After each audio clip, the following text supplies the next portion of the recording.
been acknowledging the inconsistencies in what they're trying to do here, but he says the alternative is to keep everywhere shut. That's right. He says that it's better to open some sectors to a limited degree than to allow nobody open at all. And he basically says that some of these anomalies or some of these inconsistencies are there by design. And there's been so much focus in the last couple of days about, for example, the idea that you might be allowed to leave your table to go and dance on a dance floor in a nightclub, but not be allowed to do the same in a bar, and some of those possible inconsistencies as well around bar service. But the Taoiseach says it is better to open some of those things to some degree rather than leaving everybody with their doors still closed. The hospitality sector has many sub-sectors, and let's not pretend that it doesn't. It has overlapping issues in terms of late-night bars, vis-a-vis nightclubs and so forth. But we can't have what prevails in one, say, smaller sub-sector prevailing in the entirety of the sector. There's a legitimate issues there from a regulatory perspective, from a government perspective, that we try and ring-fence and try and protect as much as we possibly can.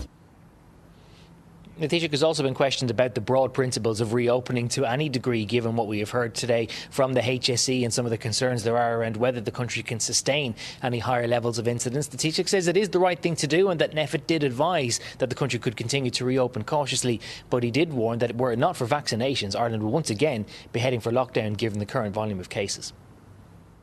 But I am concerned about the increase in numbers, and they have risen significantly in the last 2 weeks. We had numbers as to 2,300.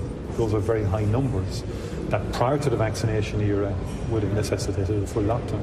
So we are worried about those numbers. And I'm primarily worried about those numbers in respect of the impact on human life and health. And that's the bottom line.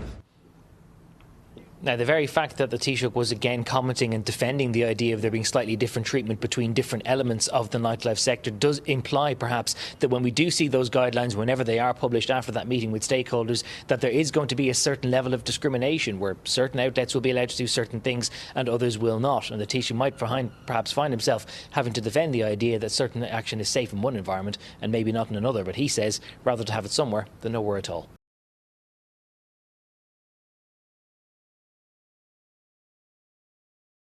There has been criticism over the weight to have sight of these guidelines, but also now about the legislation underpinning them. That's right, and that's quite an important distinction, Richard, because people might remember with the controversy around the event at the Marion Hotel earlier this summer, where there was a suggestion that an event had taken place which might have been against the guidelines, but it turns out that under the legal regulations it was actually permissible. And as of this lunchtime, 12 and a half hours after they supposedly came into force, we don't yet have sight of these regulations, which means that nobody can say with absolute certainty, whether it's from the enforcement side, the operational side, the industry side, or from the policing side, nobody knows really what the official legally binding rules actually are. And that in itself does have other consequences as well, because even when you look at the guidelines which were published yesterday by Fáilte Ireland, if you look at the nightclub sector, for example, there is no specific document that says these are the guidelines for nightclubs. There is one for pubs, and maybe nightclubs, which are ultimately just pubs with different licences, maybe that's what they're supposed to lean on. But if that is the case, then the apparent comments yesterday evening from the Arts Minister, Catherine Martin, who said that you can buy a drink at a bar and then consume it somewhere other than your table, don't actually seem to apply, because those guidelines for pubs say that you do have to have it at a table. So still, although the guidelines did come out, the regulations will offer a lot more clarity to those in the sectors, and yet 12 hours after they supposedly took effect, we still haven't seen them. All right, Gavan, thank you very much for that.